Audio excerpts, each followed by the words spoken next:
रायसेन, जिसकी किस्मत में ऊपर किला और नीचे जिला। इसके अलावा हुजूर जो मिला तो वो है झुनझुना।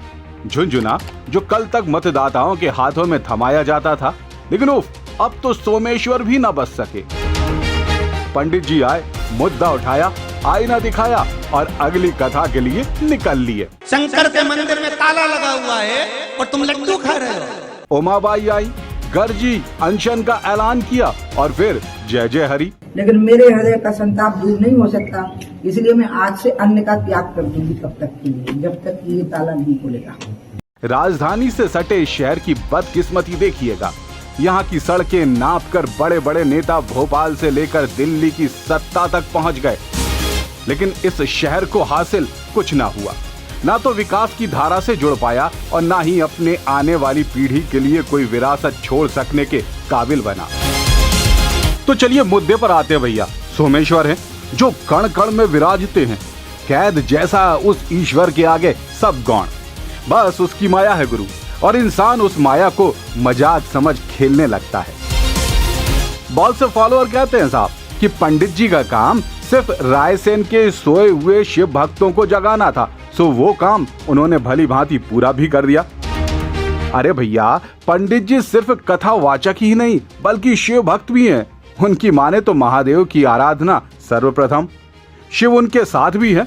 तभी तो हरिद्वार में हुई बड़ी दुर्घटना से निकल पंडित जी सुरक्षित अपने गंतव्य पर पहुंच गए। तो क्या पंडित जी अब सिर्फ जगाते ही रहेंगे? खुद क्यों नहीं मोर्चे की अगुवाई करते? क्या महादेव के नाम पर ताली और चढ़ावा ही सर्वप्रथम?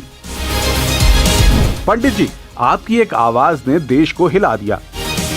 अब खुद भी हिलिए और थोड़ा आगे भी आइए। आपको रायसेन ने बहुत सम्मान दिया है और उस सम्मान का मान रखिए। वैसे आपकी आवाज ने रायसेन की फिजा में भी सरसराहट तो फैला ही दी।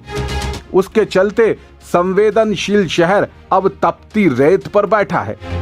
चैनल पर चलती कथा में आते बैंक अकाउंट्स का नंबर और उसमें राशि भेजे का संदेश के स्थान पर सोमेश्वर आंदोलन के लिए कुछ शब्द जड़वा दीजिए महाराज। पंडित बाबाओं की इस देश में कमी नहीं, एक तलाशिए सैकड़ों ताकते मिलेंगे। शहद की बेलपत्र से कोई बच्चा पास नहीं हो सकता। जब आपका बच्चा एग्जाम देने जा रहा है, पढ़ाई करने जा रहा है और पास नहीं हो रहा है, या उसको आपको लग रहा है इसने पढ़ाई नहीं करी, पास नहीं होगा, तो शहद बेलपत्री की बीच वाली पत्ती पर शहद लगा लीजिए और शंकर भगवान के शिवलिंग पर जाकर उसको बच्चे के हाथ से चिपकवा दीजिए। बच्चे ने भले पढ़ाई नहीं करी हो पूरी साल, पर बच्चा उस सब्जेक्ट में जिस दिन वो बेलपत्री चिपका कर आएगा उस दिन उस सब्जेक्ट में बच्चा पास होकर ही रहेगा। पीपल पर लाल कपड़ा बांधने से धन नहीं आ सकता, सभी जानते हैं, लेकिन पंडित जी श्रद्धा है, आस्था है, इसलिए मान लेते हैं। लेकिन सोमेश्वर के लिए भक्तों को जगाना ही काफी नहीं, भक्ति आपको भी दिखानी होगी। मोर्चा आपके हवाले है पंडित जी, आओ कुछ कर जाओ, वरना रायसेन वालों के हाथ में पकड़ाया झुनझुना वापिस ले जाओ।